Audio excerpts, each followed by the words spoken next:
Good morning बच्चों। आज फिर हम लोग अपने क्लास में हिंदी की क्लास में पहुंच चुके हैं।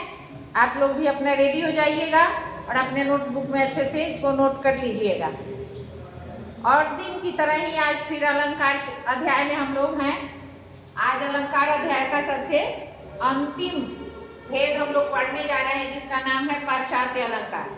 पाश्चात्य का अर्थ होता है पश्चात माने बाद में, जो सबसे बाद में होता है। ठीक है, तुम लोगों को पहले भी हम क्लास में बताए थे कि अलंकार जो है वो मुख्य रूप से उसके दो ही भेद होते हैं, लेकिन अब नए व्याकरण के अनुसार उसको 4 बना दिया गया है। ठीक है, तो उसके बारे में हम बाद में बताते हैं। अब पहले चलते हैं, थोड़ा सा पुनरावृत्ति हो जाए, उसके बाद इसमें इसको बताएंगे। देखो, पुनरावृत्ति का अर्थ होता है दोहराना। जैसे आवृत्ति का अर्थ होता है दोहराना, उसी तरह से पुनरावृत्ति का मतलब ही होता है दोहराना। और हम इंग्लिश में भी लिख दिए हैं रिवीजन, यानी कि किसी भी चीज को 2 बार करने की विधि को क्या कहते हैं? पुनरावृत्ति कहते हैं। किसी भी काम को, किसी चीज को 1 से 2 बार करने की विधि को पुनरावृत्ति बोलते हैं। अब पहले अलंकार फिर थोड़ा सा समझ लो, उसके बाद चलते हैं। अब देखो, अब अलंकार शब्द यानी कि यहाँ ध्यान देना है कि अलंकार, ये अलंकार का पूरा अर्थ होता है आभूषण। आभूषण का मतलब गहना, या इसको हम बोलते हैं सजाना, सौंदर्य भी बोल सकते हैं, सुंदर भी बोल सकते हैं। इसके लिए कोई यहाँ बाध्य नहीं है। अब इसकी उत्पत्ति देखते हैं, तो इसकी उत्पत्ति हुई अलम शब्द से। ठीक है, अब इसी में हम बना देंगे, संधि विच्छेद कर देंगे, अलम धन का। अब सुनना है इसमें कि अलम जो है एक संस्कृत शब्द है, और संस्कृत में आभूषण को क्या बोला जाता है? अलम। ठीक है, अब समझ जाना है। अब इसकी उत्पत्ति, अब इसका तात्पर्य यानी कि अलंकार का तात्पर्य, तात्पर्य का मतलब अर्थ। अलंकार का तात्पर्य का मतलब क्या होता है? अर्थ होता है। ठीक है, अब ये होता है इसका, यही होगा। देख लिया सब? सजाना, यानी यहाँ फिर लिख देते हैं कि तुम लोग अच्छे से समझ जाओगे सौंदर्य। ठीक है, या सुंदर भी कह सकते हो।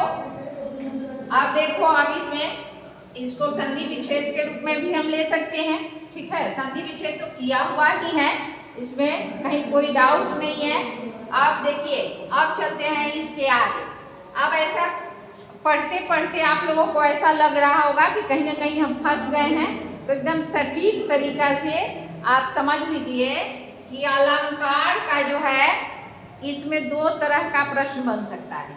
अब यहाँ अलंकार का जो है भेद हम बताएंगे 2 तरह से, ध्यान देना है। अलंकार के मुख्य भेद देख लीजिए ध्यान से। ठीक है, मुख्य भेद में कौन कौन आते हैं? तो बस मुख्य भेद में आएंगे, एक में शब्दालंकार। ठीक है, अब इसका संधि विच्छेद करेंगे तो शब्द धन अलंकार क्या हो जाएगा? शब्दालंकार। दूसरा में आ जाएगा अर्थालंकार।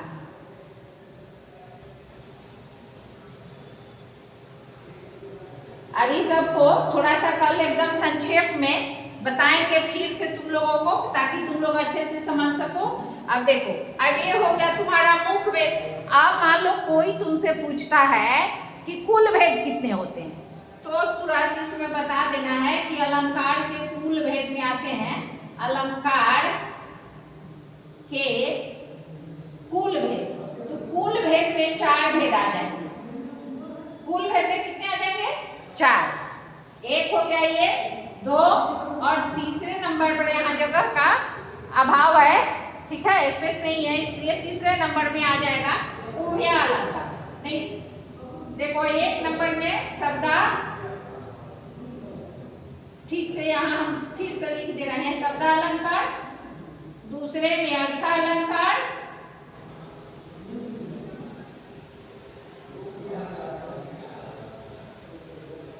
तीसरे में उभय अलंकार, जो तुम लोगों को कल ही पढ़ाए हैं हम, उभय अलंकार।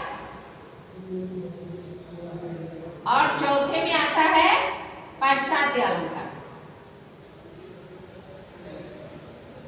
ठीक है, अब इसको तुम लोग देख करके पढ़ सकते हो, समझ सकते हो। अब इसी चीज को आज इसको मैं पढ़ाने जा रही हूँ। फिर से याद हो गया? अब देखो, अब मान लो अब फिर से पूछा जाए कि सब अलंकार के मुख्य भेद कितने होते हैं, तो याद रखना है कितने होते हैं? 2। कौन कौन? शब्दालंकार, अर्थालंकार। अलंकार के मुख्य भेद 2, अलंकार के मुख्य भेद 2, शब्दालंकार और अर्थालंकार। अब फिर पूछा जाए कि अलंकार के कुल भेद तो कितने? 4। अलंकार के कुल भेद 4। कौन कौन? शब्दालंकार, अर्थालंकार, उभयालंकार और पाश्चात्य अलंकार। अब इस अलंकार को हम लोग पढ़ेंगे, इतनी सारे को पढ़ चुके हैं। अगर फिर से पढ़ना है तो देखो, शब्दालंकार का मतलब जिसके कारण काव्य में सुंदरता आ जाए, उसको क्या कहेंगे? शब्दालंकार कहेंगे।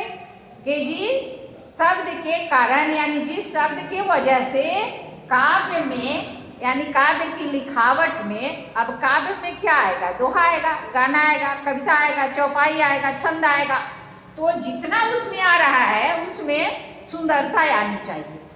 अब सुंदरता में देख लीजिए, आपके बोलने का, पढ़ने का ढंग, आपके लिखने का तरीका, आप उसको किस तरह से गा सकते हैं, वो वही सब सुंदरता है।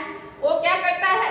यानी कि शब्दालंकार है। अर्थालंकार क्या होता है? जिसके अर्थ में परिवर्तन हो जाए, जिसके अर्थ का बार बार उच्चारण हो जाए, जिसके वर्ण की वो आवृत्ति हो जाए, वो अर्थालंकार होता है। ठीक है, अब इसमें आगे चलते हैं। अभी शब्दालंकार के भी भेद होते हैं, ठीक है, और उसके भी भेद होते हैं। जैसे एक बाप के 2 बेटे और उन दोनों के 5 बेटे और फिर उसका 5 बेटा, इस टाइप से, समझ गए ना? तो अब चलते हैं इधर। अब देखिए यहाँ पाश्चात्य अलंकार। ये अलंकार जो है एक कोई व्याकरणिक तरीका से नहीं बनाया गया है। ऐसा हम लोग कहते हैं ना कि हमारे यहाँ साहित्य का निर्माण व्याकरण के कारण हुआ है, क्योंकि व्याकरण से हम लोगों को वर्णों की शुद्धता प्राप्त होती है, लिखने का सही तरीका मालूम होता है, बोलने का तरीका मालूम होता है।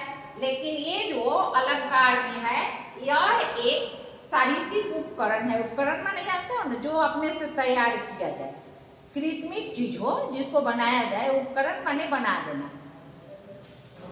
ठीक है, अब ये जो है उपकरण का मतलब अपने से तैयार कर लेना, समझ रहे हो ना? अब देखो यहाँ साहित्यिक उपकरण है जो भारतीय अलंकार शास्त्र से भिन्न माने अलग से, भारतीय अलंकार में नहीं है, ये दूसरे जगह के अलंकारों से ले लिया गया है, दूसरे जगह की चीजों से निकाल लिया गया है।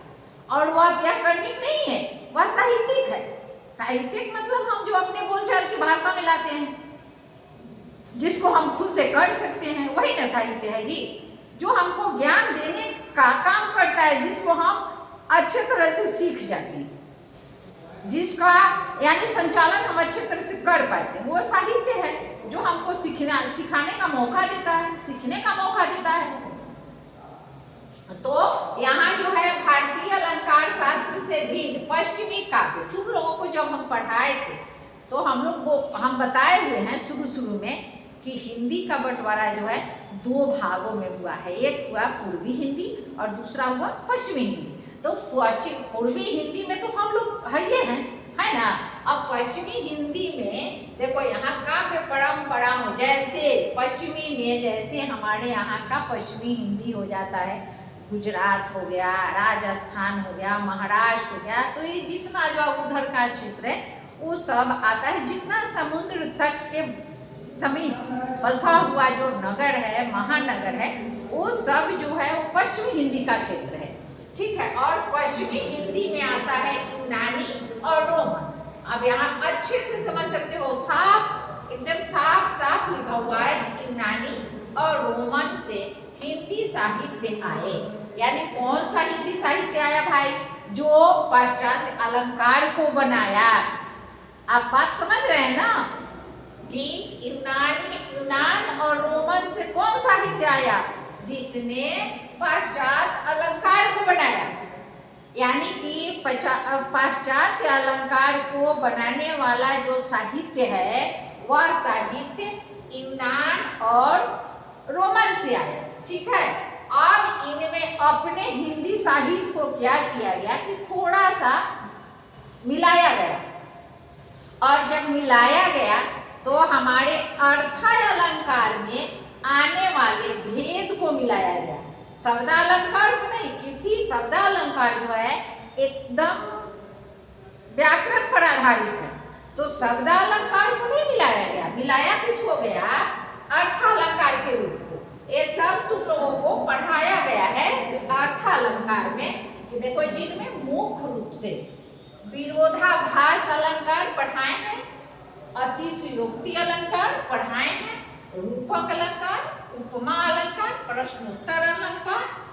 समझ रहे हो ना?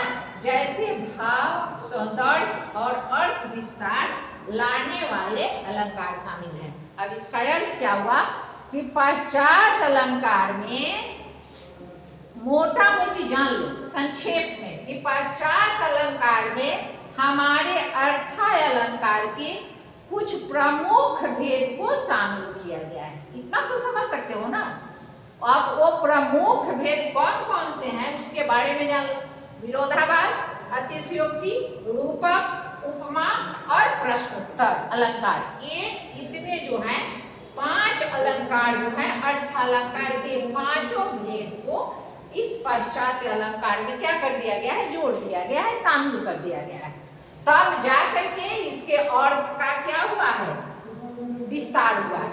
अब समझ गए? अब इस अलंकार को इनके साथ जोड़ने पर एक महत्वपूर्ण तथ्य निकलता है।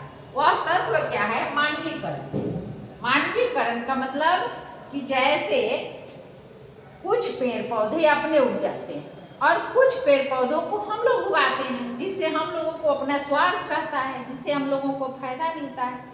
तो इसी चीज को मानवीकरण कहा गया है, जो मानव के द्वारा जिसका करण किया जाए।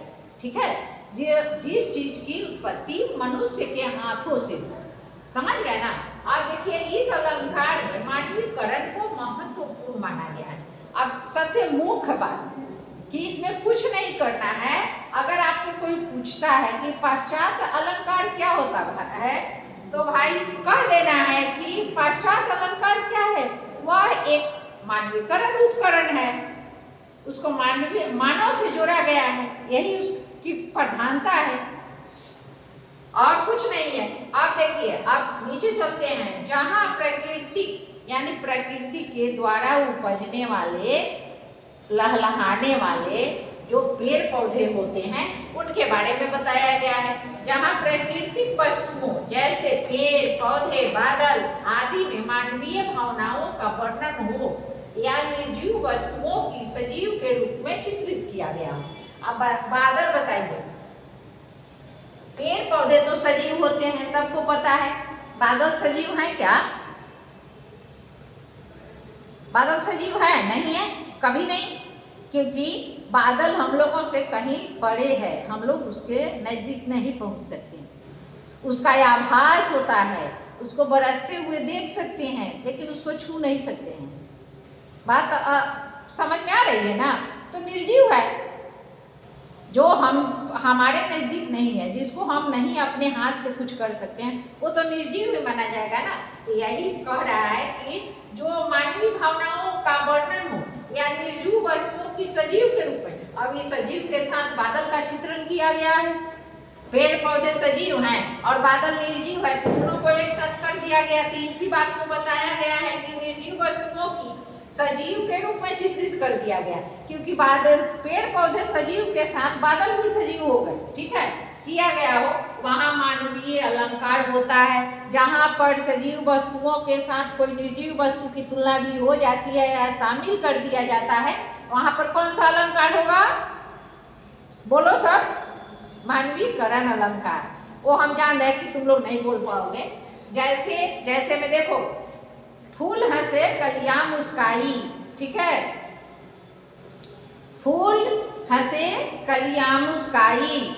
अब देखो यहाँ ये उपयुक्त पंक्ति में फूलों के हंसने और कलियों के मुस्कुराने का वर्णन है।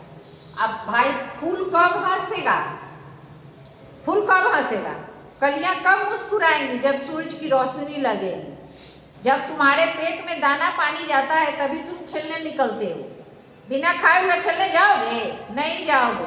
तो जिस तरह से हम मनुष्यों को भोजन की जरूरत होती है, खाने पर काम होता है ना, तो बिछावन पर लेटे हुए रहते हैं, माने नहीं लगेगा भूख लगने पर। तो उसी तरह से इन पौधों को, यानी कि सूरज बाबा की रोशनी बहुत प्यारी है, जैसे हम लोगों को है। तो जैसे ही फूल में जो कली होती है, उस कली में सूरज की रोशनी पड़ती है तो अब क्या होता है, खिलने लगता है, उसमें हंसी आ जाती है, वह मुस्कुराने लगता है। यानी कि फूलों का खिलना, फूलों का हंसना है। जैसे जैसे उसकी पत्तियां, पंखुड़ियां अलग अलग भागों में खिलने लगेगी, बिखरने लगेगी, छटकने लगेगी, तो समझ जाओ कि फूल हंस रहे हैं, ठीक है। वही फूल जब अपने पूर्ण रूप में जमाने में आकर के अपने सुंदरता को समाप्त करने पर जाता है, तो वह अपने डाली से छूट करके क्या करता है, नीचे गिर जाता है, क्योंकि उसकी जो अवस्था है वह ढल जाती है। अब आगे चलो, अब आगे देखते हैं। ये सब मानवीय क्रियाएं हैं। यहाँ प्रकृति के माध्यम से मानवीय भावों को चित्रित किया गया है। अतः यहाँ मानवीय अलंकार यानी कि पाश्चात्य अलंकार है। समझ गए? अब कोई दिक्कत, अब तो कोई दिक्कत नहीं होनी चाहिए।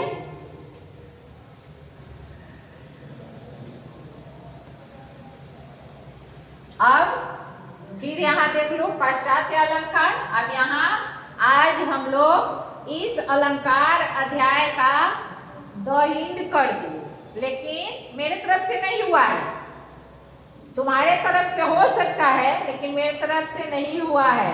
अभी कल परसों 2 दिन में हमको बस एकदम संक्षेप में इसको दोहराना है, ताकि तुम लोग कुछ ना कुछ सीख सको, ठीक है। और उसके बाद स्कूल खुलने के बाद हम लोगों को जो पढ़ना है, तुम लोग जहाँ समझना चाहोगे उसको समझाया जाएगा। लेकिन अभी जो है, अभी इतना आज पश्चात अलंकार के साथ तुम लोगों का चैप्टर यानी अध्याय समाप्त हो रहा है। और यहाँ से ध्यान देना है, पुनरावृत्ति शुरू, ठीक है। आज बताया गया कि अलंकार का शाब्दिक अर्थ क्या होता है, आभूषण, याद रखना है। और क्या होता है शाब्दिक अर्थ, सजाना। और क्या होता है, सुंदर या सुंदरता या सौंदर्य। अलम एक संस्कृत शब्द है जो कि कार के साथ मिल करके अलंकार बना है। इसका तात्पर्य क्या है, सजाना, ठीक है। अलंकार के भेद में चलते हैं। तो अगर आपसे पूछा जाए कि अलंकार के कुल कितने भेद, तो 4। कौन कौन? शब्द अलंकार, अर्थालंकार, उभयालंकार, पश्चात अलंकार। अगर आपसे पूछा जाए कि अलंकार के मुख्य कितने भेद होते हैं, तो 2 होते हैं, एकदम दिमाग में बैठा लेना है, शब्द अलंकार और अर्थालंकार, ठीक है। अब फिर हम लोग कल पढ़ेंगे। और आज इसी यानी कि टॉपिक के साथ, अध्याय के सबसे अंतिम भेद के साथ मैं अपने यानी वर्ग कक्षा में जो कार्य हुआ उस पठन पाठन के कार्य को विराम देती हूँ। फिर कल मिलेंगे। धन्यवाद।